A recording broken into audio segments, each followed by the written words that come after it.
Mike, you are familiar with the style of racing, these boats. How exactly did you see the accident happening?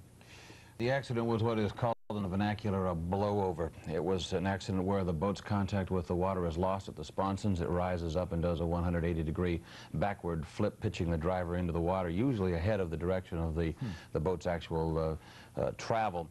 The Atlas Van Lines, of course, was out in front of the rest of the pack, having made a beautiful start, getting through the first corner first and leading the pack down the back chute on lap 1 of the final heat of the race yesterday. And that's the worst place for something like that to happen. All the traffic is coming up behind you.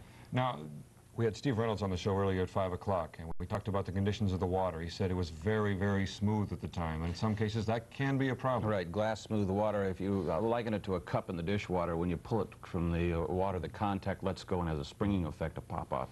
And that sort of thing means that the ejection effect of the boat leaving the water, that water contact, we call it sticky water, and the boat adhesion is much heavier than it would be with a chop. And when that happens, the pop away causes the aggravation of the race boat leaving the water and can create that kind of thing. I have no idea what caused that boat to actually let go. It was such a forgiving hull. It had flown before, but it came down flat all Exactly. the time. You had said that. It was a very, very true hull, a forgiving hull. After many years of racing, its trim was perfect, it seemed. The boat, even though it would leave the water and would fly, always seemed to come down so flat.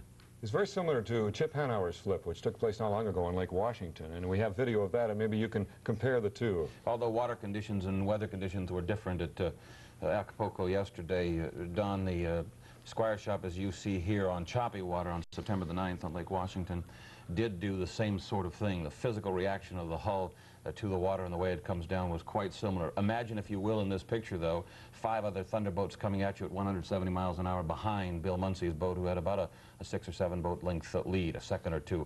Watch now as Chip comes down, the rise up takes place, and over she goes. Now, when the boat makes contact there, out goes the driver. You see that happen? And that's precisely what happened with Bill. His boat went to one side, Muncey to the other side. Let's look at it slower here. And once again, then the Squire came from behind on the race yesterday and ran over part of the boat. Ran over part of the race boat. Then Milner Irvin came along and avoided Bill Muncey by wrenching to the right, and he too went into a spin. Now there's the contact of the sponson prongs. Out goes the driver. Right there, you see it. That's precisely the way Bill was pitched from the boat yesterday. Bill was not wearing a parachute. Bill was not wearing the collar that many drivers wear. Skid collar. Did not wear it. And as a result, if you did not hear, his spine was severed between the 3rd and 4th vertebrae in his neck, and there was virtually no chance of saving him at that point as soon as they had discovered the injury. Well, Bill is a very special man to all of us, and we thought it would only be fair to bring to you this incredible background of this man, Bill Muncey. Bill Muncey was born 52 years ago in Detroit, Michigan. As a young boy of only 8, his love for boats was apparent. He had already begun to drive. When World War II broke out, Bill joined the Army. A man who could never turn down an audience, he became an extremely talented musician performing in the USO. When the war ended, Bill returned to Detroit, where he worked with his father at the family-owned car dealership, but his desire to race boats continued to eat away at him. In 1950, he finally got to drive a boat of significance, the Miss Great Lakes. But it wasn't until 1955 that he moved west. He became a disc jockey at King Radio. Designer Ted Jones recommended Bill to Willard Rhodes, who was building a boat called the Miss Thriftway. He passed his test and was given the ride despite resistance by the Seattle-based crew, which was reluctant to have a Detroit native in the cockpit. In that same year, Muncey won the final heat of the '55 Gold Cup, the slow-mo Ford gone dead in the water. Ladies and gentlemen, this is the young man who, with tremendous courage, you just saw drive Miss Thriftway around this course for 30 miles with a shattered hull. Now, when did it happen, Bill? I don't have the slightest idea, Tommy. I caught just a corner of it out beside the engine there, and it didn't look like much to me. I didn't even realize it was bad it was until I got out of the boat here. Oh, you didn't realize that it was that badly shattered? Oh, no. I wouldn't have cared. I'd have gone anyhow. I know you would, Bill. But the Gale 5 had more bonus points. Muncey was bitterly disappointed. His controversial reputation was born. In 1956, more controversy. Muncey appeared to have won his first Gold Cup. But then another argument. It was ruled Muncey clipped a buoy, and the cup was given to the Miss Pepsi. But after viewing the films, it was found that the buoy was not dislodged. So Muncey was awarded the Gold Cup the next day. In '57, Bill dominated the sport, winning his second Gold Cup and made his debut in the first cab-over, the Thriftway 2. 1957 and '58 were disastrous years. Driving the Miss Thriftway in Madison, Indiana, the boat suddenly disintegrated. The boat that had dominated unlimited racing was now only a memory.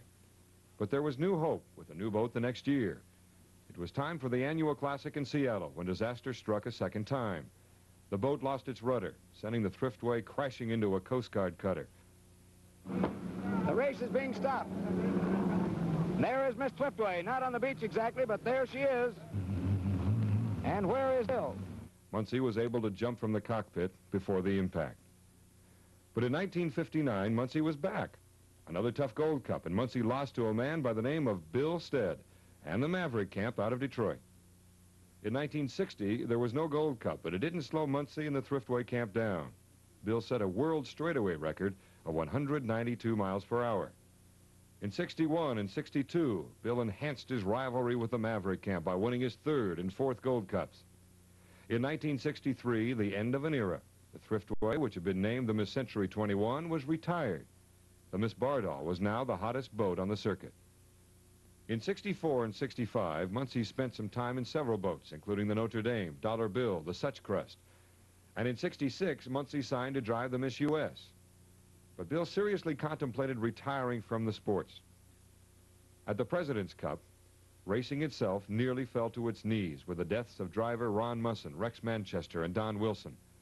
Muncey felt it was only fate that spared him. Just 2 weeks later, Muncey was thrown from the Miss U.S. He was saved by his flak jacket. Later, Chuck Thompson, another veteran driver, was killed.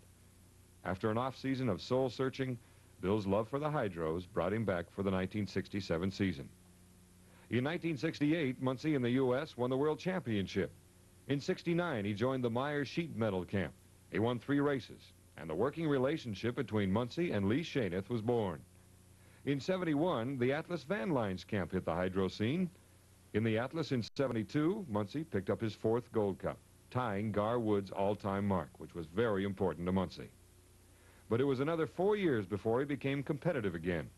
He bought out the pay-and-pack crew in camp and eventually became the national high point champion. In 77, Bill was reluctant, but went on to the now familiar cab-over Atlas. His crew chief of that time, Jim Lucero, insisted Bill be retrained to drive this new boat, even at his age and experience level. For some reason, the death of his old friend, Ron Musson, was still on Muncey's mind. But he raced on. He won his 6th Gold Cup, the only man to do so. In 78 and 79, well, it brought Bill his 7th and 8th Gold Cup victories.